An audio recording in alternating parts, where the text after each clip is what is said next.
കുംഭമേളയിലൂടെ വൈറലായ താരം മൊണാലിസയും ഭർത്താവ് ഫർമാൻ ഖാനും മധ്യപ്രദേശ് ഹൈക്കോടതിയെ സമീപിച്ചിരിക്കുകയാണ്.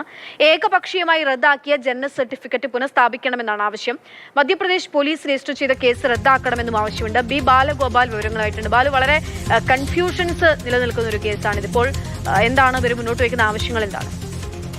അക്ഷയ, ഈ കുംഭമേളയിലൂടെ വൈറൽ താരമായ മൊണാലിസയും ഭർത്താവ് ഫർമാൻ ഖാനുമാണ് മധ്യപ്രദേശ് ഹൈക്കോടതി ഇപ്പോൾ സമീപിച്ചിരിക്കുന്നത്. ഏകപക്ഷീയമായ അതായത് മൊണാലിസയുടെ ഏകപക്ഷീയമായി റദ്ദാക്കിയ ജനന സർട്ടിഫിക്കറ്റ് പുനഃസ്ഥാപിക്കണമെന്നായിരുന്നു എന്നാണ് ഈ ഹർജിയിലെ ഏറ്റവും പ്രധാനപ്പെട്ട ആവശ്യം. അതുപോലെ തന്നെ സർക്കാർ രേഖകൾ വ്യാജമായി തയ്യാറാക്കി കോടതിയിൽ സമർപ്പിച്ചതിന് പിന്നിലെ ഉദ്യോഗസ്ഥ ഗൂഢാലോചന അന്വേഷിക്കണമെന്നും ഈ ഹർജിയിൽ ആവശ്യപ്പെട്ടിട്ടുണ്ട്.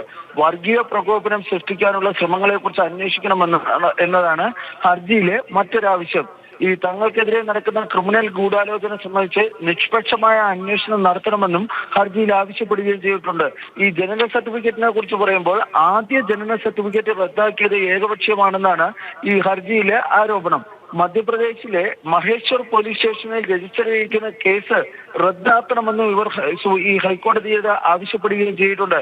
ഈ മറ്റൊരു പ്രധാനപ്പെട്ട കാര്യം, ഈ കേസ് അന്വേഷണത്തിന്റെ ഭാഗമായി കേരളത്തിലെത്തുന്ന മധ്യപ്രദേശ് പോലീസിലെ ഉദ്യോഗസ്ഥർ തങ്ങളെ മാത്രമല്ല തങ്ങളോട് അടുപ്പമുള്ളവരെ ശല്യപ്പെടുത്തുകയാണ് എന്നതാണ് ഇതിൽ ആരോപിച്ചിരിക്കുന്നത്. കേരളത്തിൽ സ്ഥിരമായ ഒരു സ്ഥലത്ത് ജീവിക്കാൻ വേണ്ടി കഴിയുന്നില്ല എന്നും അടിക്കടി ഈ മറ്റു സ്ഥലങ്ങളിലേക്ക് മാറേണ്ട ഒരു സാഹചര്യമാണ് തങ്ങൾക്കുള്ളതെന്നും ഈ ഹർജിയിൽ ചൂണ്ടിക്കാണിക്കുകയും ചെയ്തിട്ടുണ്ട്. ബി ബാലഗോപാലാണ് വിവരങ്ങൾ നൽകിയത്. ഇപ്പോൾ കുംഭമേള വൈറൽ താരം കോടതിയെ സമീപിച്ചിരിക്കുകയാണ് ജനന സർട്ടിഫിക്കറ്റ് പുനഃസ്ഥാപിക്കണമെന്നുള്ള ആവശ്യവുമായി.